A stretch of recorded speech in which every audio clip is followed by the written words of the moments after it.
Hello friends, welcome to my channel stories by Garima Kushwaha. दोस्तों, जैसा कि आप जानते हैं, मैं हर रोज़ आपके लिए अलग अलग और रहस्यमयी कहानियाँ लेकर आती हूँ और कुछ इसी तरह की कहानी मैं आज भी आपके लिए लेकर आई हूँ। तो चलिए शुरू करते हैं हमारी आज की वीडियो। अगले ही दिन से एनालिस ने और ज़्यादा खोजबीन शुरू कर दी। उसने रेचल से पूछा, रेचल, मैं आंट खू के बारे में तो जानती हूँ, पर क्या तुम मुझे बता सकती हो कि जब अंकल केन का देहांत हुआ उस रोज़ कौन सी तारीख थी? वो क्रिसमस के बाद गुज़र गए थे। उस रोज़ 28 दिसंबर था। ओह, ओके, ये सब कुछ पिछले साल की बात है ना? हाँ, पिछले साल इस रोज़ इन दोनों चीज़ों में कोई और भी चीज़ होनी चाहिए जो सिमिलर हो। तारीखों के बारे में देखा जाए तो ये दोनों अलग हैं, मौसम भी अलग है। और एक मिनट ज़रा रुको, ये बात तो हमने गौर ही नहीं की कि जिस रोज़ अंकल केन मरे थे उस रोज़ भी फुल मून की रात थी। और शायद जिस रोज़ आंट हू गुजर गई उस रोज़ भी फुल मून की रात थी, है ना? हाँ, तुम ठीक कह रही हो। ये बहुत अजीब बात है रेचल। अजीब तो यहाँ पर सब कुछ हो रहा है। कोई ऐसी चीज़ नहीं है जिसे मैं आम या नेचुरल कह सकूँ। खैर, तुम बताओ, तुम्हें कुछ नया मिला? मैं फ़िलहाल हर जगह ढूंढ रही हूँ, पर पता नहीं चला वो साया किसका था। शाम के वक्त एनालिस अपने कमरे में गई और उसने उस संदूक को फिर से एक बार खोला और उसकी चीज़ों को अलग अलग निकाल कर रखा और उसे जोड़कर किसी तथ्य पर पहुंचने की कोशिश की, पर उसे कुछ भी समझ नहीं आया। उसके सामान को उलट पलट कर देखने में अचानक ही उसके हाथ से धक्का खाकर वो संदूक ज़मीन पर आ गिरा और उस संदूक के ज़मीन पर गिरने के साथ ही उसके अंदर से एक अजीब आवाज़ आई। जब एनालिस ने उसे उठाकर देखा तब उसने देखा कि उस संदूक के अंदर से एक लकड़ी का हिस्सा बाहर की तरफ निकल आया है। एनालिस ने उसे खोलने की कोशिश की और जब उसने उसे खोला उस संदूक के अंदर एक हिडन कैबिनेट नज़र आया। उस कैबिनेट के अंदर एक पुरानी सी किताब थी, बहुत ही पुरानी। उसमें कुछ लिखा था, पर वो किस लैंग्वेज में लिखी थी वो एनालिस नहीं पढ़ पाई। ये बात उसे बहुत ही रहस्यमयी और अजीब लगी, पर उस किताब की तस्वीरें और लिखावट, वो सब कुछ बहुत अजीब थी। ऐसा लग रहा था कि वो किताब किसी तरह के भूत प्रेतों के ऊपर है या फिर कुछ ऐसा ही जो हमारी दुनिया से मेल नहीं खाता। एनालिस ने फ़ौरन वो किताब अपने पॉकेट में रख ली और वो घर से बाहर निकल गई। रेचल ने उसे बाहर जाते हुए देखा, उसे बुलाने की कोशिश की, पर तब तक वो काफ़ी आगे निकल चुकी थी। रेचल शाम तक घर में अकेली ही रही और वो काफ़ी डर रही थी।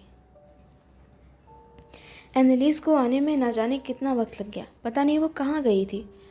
रेचल ने रात का डिनर किया और अपने कमरे के सभी खिड़की दरवाजे अच्छे से बंद करके सो गई। रात के वक्त अचानक एक हल्की सी आवाज़ से उसकी नींद खुल गई। इधर कुछ दिनों से उसे ठीक से नींद नहीं आ रही थी, चिंता और परेशानी की वजह से। जब उसकी नींद खुली वो कमरे से बाहर की तरफ आई और उसने एक साए को सीढ़ियों से आगे जाते हुए देखा, उस पुरानी खंडहर मंजिल की तरफ। उस साए को देखकर वो फौरन वापस अपने कमरे में चली गई। वो उसे देखकर बहुत घबरा गई थी। वो अपने कमरे में चली गई और कमरे का दरवाज़ा अच्छे से बंद कर दिया। वो अब पूरी तरह जाग गई थी। उसने आसपास की गतिविधियों को महसूस करने की कोशिश की और सुनने की कोशिश की, पर ना वो कुछ सुन पाई ना कुछ देख पाई। पर हाँ, तकरीबन 1 घंटे बाद उसने किसी के कदमों की आहट सुनी और उन कदमों के गुजर जाने के कुछ ही देर बाद बाहर का दरवाज़ा खुलने की आवाज़ सुनी। ये एनालिस थी। रात के तकरीबन 11 बज रहे थे। एनालिस घर में आई और घर आने के बाद वो सीधे अपने कमरे में जाने लगी तो अचानक ही रेचल अपने कमरे से बाहर आई और उसने एनालिस को रोक लिया। तुम कहाँ चली गई थी?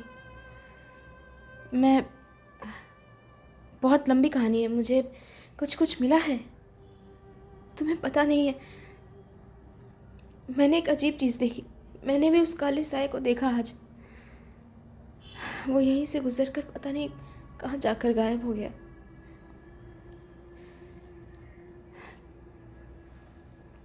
मैं यहाँ से जाना चाहती हूँ रेचल। कुछ नहीं होगा। एनालिस, मेरी बात मानो, मुझे यहाँ से प्लीज़ जाने दो। रेचल, कुछ नहीं होगा। मुझे आज कुछ ऐसा मिला है जो वाकई में चौंकाने वाला है और हमारे लिए बहुत अजीब भी। क्या तुम जगी हुई हो? नहीं, पर उस चीज़ ने मुझे परेशान कर दिया और अब मुझे पूरी रात नींद नहीं आएगी। अगर तुम चाहो तो मेरे कमरे में रुक सकती हो। ठीक है, मुझे कोई परेशानी नहीं है। जानती हो, आई एम सॉरी, मुझे तुम्हें बता कर जाना चाहिए था। देखो, मुझे आज उस पुराने संदूक में क्या मिला। वो संदूक मेरे हाथ से ज़मीन पर गिर गया और उसके अंदर से एक हिडन कैबिनेट बाहर आ गया और उसमें ये किताब रखी हुई थी। इसमें कुछ अजीब ही लैंग्वेज में कुछ लिखा हुआ था। मुझे लगा कि शायद ये हमारे लिए ज़रूरी हो सकता है और मैंने वक्त गंवाए बिना ये संदूक और इसका सारा सामान और ये किताब शहर ले जाने के बारे में सोचा। यहाँ पास के ही शहर में मैं एक आर्कियोलॉजिस्ट को जानती हूँ जो पुरानी लैंग्वेजेस के बारे में अच्छे से जानते हैं। 1-2 बार उनके साथ काम भी कर चुकी हूँ, तो उन्होंने मेरी मदद की और उन्होंने मुझे बताया कि ये पुरानी किताब है टोनी और टोटके के बारे में, काले जादू के बारे में। और उनके हिसाब से हमें ये जो सारा सामान मिला है वो किसी काले जादू से जुड़ा हुआ है, किसी तरह की आत्मा को बुलाने का, बल्कि आत्मा को बुलाने का नहीं, बल्कि किसी शैतान को बुलाने का। इसका क्या मतलब है? मुझे पता नहीं इन बातों पर विश्वास किया जा सकता है या नहीं, पर उनके हिसाब से इस तरीके से वैम्पायर्स या वेयरवुल्फ्स को बुलाया जाता है। खैर, ये बातें आज के समय मायने नहीं रखती हैं। मुझे भी इन पर भरोसा नहीं है। उन्होंने कहा कि अगर सच में ये चीज़ें हैं तो उनसे बचने का एक ही तरीका है कि हम अपने पास सिल्वर की कोई चीज़ रखें। तो तुम अपनी सेफ्टी के लिए अपने पास सिल्वर की कोई चीज़ रखो। सिल्वर की कोई चाकू हो, कोई तलवार या ऐसा ही कुछ। पूनम की रात कब आने वाली है? आज से 2 दिन बाद। मैं आने वाले 2 दिनों तुम्हारे कमरे में तुम्हारे साथ ही रहूँगी। ठीक है।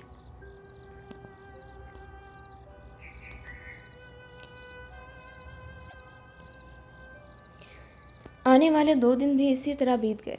रेचल और एनालिस पूरे घर की साफ़ सफाई में लगे हुए थे और पुराने कमरों की छानबीन कर रहे थे, कुछ ऐसा ढूंढ पाने की उम्मीद में जो उनके केस में काम करती और उन्हें कोई नया सुराग देती। उस काली परछाई को पहचान पाने में वो अभी भी नाकाम साबित हो रहे थे। आखिरकार वो पूनम की रात भी आ ही गई। आज की रात उन दोनों के लिए ही बहुत अजीब थी। रेचल को सुबह से ही पता नहीं क्यों एक अजीब घबराहट, एक अजीब बेचैनी महसूस हो रही थी। उसकी तबीयत सुबह से ही ठीक नहीं थी। एनालिस ने उससे कहा, देखो, मुझे उस संदूक के अंदर ही ये चांदी का खंजर मिला है, इसे अपने साथ रखो। मैं भी तुम्हारे साथ ही रहूँगी। मैंने मैंने यहाँ के एक कारीगर से कहकर कुछ सिल्वर बुलेट्स मंगाई थी, पर पता नहीं वो कब तक यहाँ आएगा, पता नहीं। पर तब तक के लिए हमें इसी से काम चलाना होगा। क्या मतलब है तुम्हारा? तुम उस पर भरोसा करती हो? अगर वो कोई इंसान है तो उससे उससे लड़ पाने के लिए मेरे पास गन है, तो उसके लिए तुम परेशान मत हो। पर अगर वो वाकई में कोई शैतान है तो हमें उसके लिए भी तैयार रहना होगा। रात का वक्त था। एनालीज और रेचल दोनों ही खाना खाकर लेटी हुई थी, पर उनमें से किसी को भी नींद नहीं आ रही थी। रात धीरे धीरे ढलती जा रही थी। चांदनी रात थी, पर बाहर मौसम बहुत ख़राब हो गया था। बारिश हो रही थी। बादलों की वजह से चांद दिखाई भी नहीं दे रहा था। रह रह कर बादलों की ओर से चांद बाहर निकल आता था और कुछ ही देर बाद फिर गायब हो जाता था। रात के तकरीबन 1 बजे अचानक ही उन दोनों ने बाहर की तरफ कुछ आवाज़ सुनी, कुछ अजीब आवाज़, जैसे कोई सामान गिरा हो, कोई भारी चीज़ ज़मीन पर गिरी हो।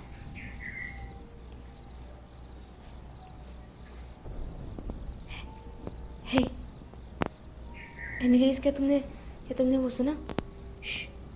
हाँ रेचल, मैंने वो सुना। शांत रहो, कमरे की सारी लाइट्स ऑफ रखो और तुम चाहो तो कहीं छुप जाओ, और वो चांदी का डैगर अपने पास रखना। मेरे पास ये गन है और मैं इस गन के साथ यहाँ पर हूँ, इस दरवाजे के बिल्कुल बगल में। अगर वो यहाँ आएगा तो हम उससे लड़ने के लिए बिल्कुल तैयार हैं, पर फ़िलहाल के लिए तुम प्लीज़ कहीं छुप जाओ। मुझे कुछ ठीक नहीं लग रहा है। कुछ ही देर बाद उन्होंने एक अजीब और बहुत हल्की सी गुर्राहट सुनी। एक बहुत ही अजीब गुर्राहट और किसी के कदमों की आवाज़। बहुत अजीब आवाज़। ऐसा लग रहा था कोई जानवर दबे पांव आगे बढ़ रहा हो। उसके कदमों की आवाज़ साफ सुनाई दे रही थी। उसके पंजे जब भी ज़मीन पर पड़ते, उनसे एक अजीब आवाज़ होती। रेचल उसी कमरे की एक पुरानी अलमारी के पीछे छिप गई थी और एनालीज भी दरवाजे के पीछे खड़ी हुई थी उसके गन के साथ।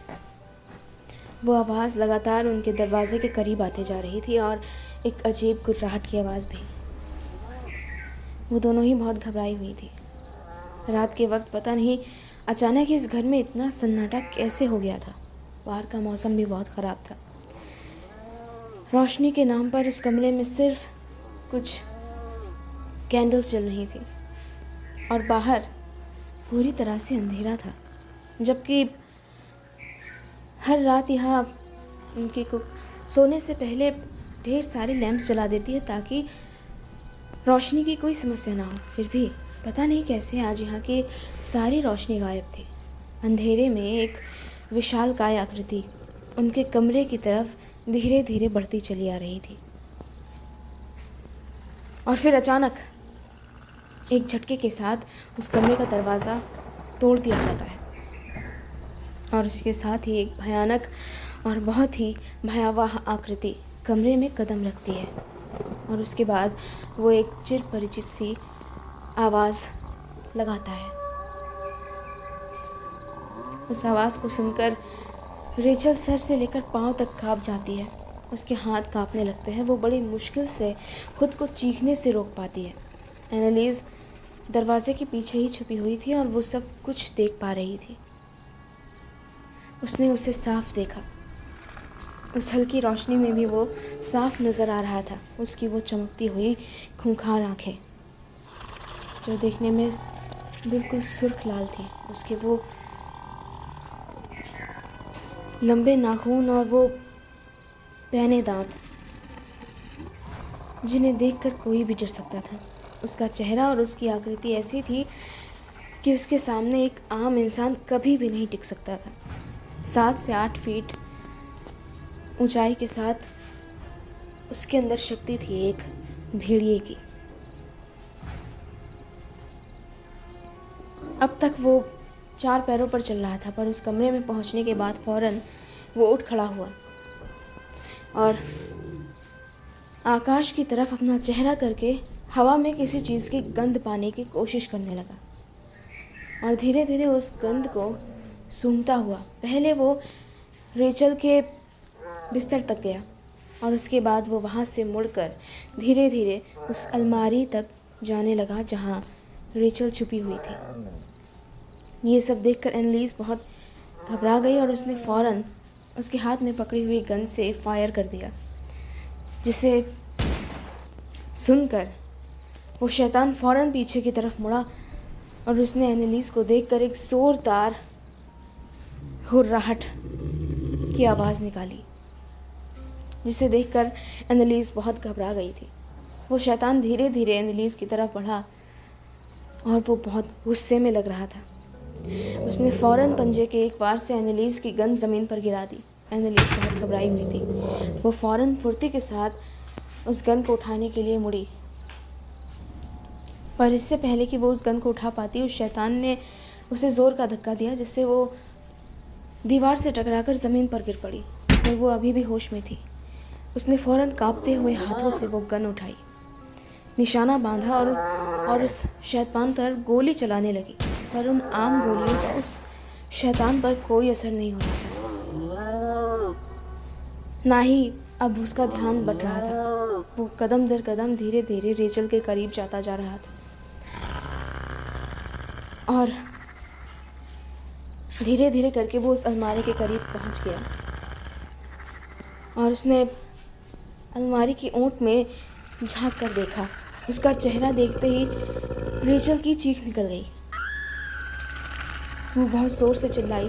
उसने आओ देखा ना ताओ, उसके हाथ में पकड़ा हुआ वो खंजर पूरी फुर्ती के साथ सामने खड़े शैतान पर चला दिया। उसके वार से उस शैतान की आँख और दाहिना चेहरा बुरी तरह घायल हो गया। वो शायद इस हमले के लिए तैयार नहीं था। जैसे ही उसके चेहरे पर हमला हुआ, वो बहुत ज़ोर से तिलमिलाया और वो बहुत तेज़ से दहाड़ा और उसकी आवाज़ से पूरा घर गूंज गया। ताज्जुब की बात थी कि इतना सब कुछ होने के बाद भी उनकी कुक ऊपर नहीं आई। रेचल और एनालिस दोनों बहुत घबराई हुई थी। अब तक एनालिस के गन की सारी बुलेट्स ख़त्म हो चुकी थी। ये देखकर उसने पास पड़ा हुआ एक पुराना मेटल का पाइप उठाया और उसने उस मेटल के पाइप से ज़ोर से उस शैतान के सर पर हमला किया। उस मेटल के पाइप से हमला करने के बाद उस शैतान को कोई ख़ास फ़र्क नहीं पड़ा। वो मेटल का पाइप पूरी तरह मुड़ गया। जितनी देर में वो मुड़ा, उतनी देर में रेचल अलमारी के पीछे से बाहर निकल आई। उसके हाथ में अभी भी वो खंजर था और उसके हाथ बुरी तरह काँप रहे थे। वो बहुत घबराई हुई थी। उसके चेहरे पर पसीना ही पसीना था। वो शैतान इतना ख़तरनाक और भयानक लग रहा था जितना रेचल ने अपनी ज़िंदगी में पहले कभी कुछ भी नहीं देखा था। धीरे धीरे करके उस कमरे की सभी रोशनी बुझती जा रही थी। वो सारी कैंडल्स, कमरे में गुप्त अंधेरा छाने लगा था और खिड़की से आती हुई कुछ ही रोशनी से उस कमरे में जो कुछ भी था वो नज़र आ रहा था। रेचल ने अपने हाथ में वो खंजर अभी भी पकड़ा हुआ था। वो शैतान धीरे धीरे रेचल की तरफ बढ़ा, एक बार फिर से उस पर हमला करने के लिए। एक बार फिर से रेचल ने अपने आप को बचाने के लिए उस खंजर का इस्तेमाल किया, पर इस बार जैसे ही उसने उस शैतान पर वार किया, उस शैतान ने एक ज़ोरदार हमले से रेचल को ज़मीन पर गिरा दिया, जिससे उसके हाथ में पकड़ा हुआ वो खंजर ज़मीन पर गिर गया और वो खुद भी ज़मीन पर गिर पड़ी। अब वो निहत्थी थी। वो शैतान उसकी ओर बढ़ा उस पर हमला करने के लिए और उसने पूरी फुर्ती के साथ उस शैतान की पीठ पर उस खंजर से वार किया। वो खंजर कुछ ही पलों में शैतान की पीठ के पार हो गया और उसके साथ ही वो बहुत ज़ोर से दहाड़ा और उस दरवाजे को पार करके वापस उस गलियारे से होता हुआ कहीं गायब हो गया जहाँ से वो आया था। रेचल के माथे पर पसीना था और वो बहुत ज़ोर से सांसें ले रही थी। वो बहुत घबराई हुई थी। उसकी आंखों में आंसू थे। एनालिस को देखकर वो रोने लगी। कुछ नहीं हुआ रेचल, सब ठीक है, सब ठीक है। एनालिस को खुद भी चोट लगी थी। वो रात उसकी ज़िंदगी की सबसे अजीब रात थी। उसने आज तक कभी भी ऐसा कुछ नहीं देखा था, ना ही उसे इस बात का कोई अंदाज़ा था कि ऐसी भी चीज़ें हो सकती हैं। हाँ, ये बात ज़रूर थी कि वो अजीब चीज़ों को महसूस कर लिया करती थी, पर फिर भी आत्माओं और भूतों की कहानियों से बढ़कर ये कुछ था जो उसने अपनी ज़िंदगी में सच में देखा था, और उसे देखकर वो भी बिल्कुल भौचक्की रह गई थी। इसे हराने के लिए हमें कुछ ना कुछ करना होगा। रेचल, वो फिर से आ सकता है और इस तरह उससे लड़ पाना बहुत मुश्किल है। अगर हमने आज ज़रा सी भी चूक की होती तो हम में से किसी की भी जान जा सकती थी। पर ज़रा 1 मिनट रुको। मुझे ऐसा लगा कि वो बार बार तुम पर हमला करने की कोशिश कर रहा था बजाय कि मुझ पर हमला करने के। जब मैंने उस पर गोली भी चलाई उसने बस मेरे हाथ से गन गिरा दिया और उसके बाद वो तुम्हारी तरफ बढ़ा। ऐसा क्यों हो सकता है? अगर उसे मारना ही था तो वो पहले मुझे मारता। मुझे नहीं पता। मैं यहाँ से जाना चाहती हूँ, प्लीज़ एनालिस, मुझे मत रोको। अगर मैं यहाँ रुक गई तो कुछ ना कुछ बुरा ज़रूर होगा। ठीक है, अगर तुम चाहती हो तो जा सकती हो, मैं तुम्हें नहीं रोकूंगी। तुम भी वापस जा सकती हो। अब मैं यहाँ और नहीं रह सकती। नहीं, मैं हर चीज़ को पूरी तरह से सुलझा कर ही वापस जाऊंगी। तुम अपना ख्याल रखना। सब कुछ ठीक होते ही मैं तुम्हें बता दूंगी। ठीक है। तो दोस्तों, इसी के साथ ख़त्म होती है मेरी कहानी। मेरी आज की कहानी आपको कैसी लगी ये मुझे कमेंट बॉक्स में कमेंट करके ज़रूर बताइएगा। अगर आप मेरे चैनल पर नए हैं तो प्लीज़ चैनल को सब्सक्राइब कर लीजिएगा और वीडियो को लाइक और शेयर ज़रूर कर दीजिएगा। आपके सजेशंस मुझे कमेंट बॉक्स में लिख कर देते रहिएगा। Thank you.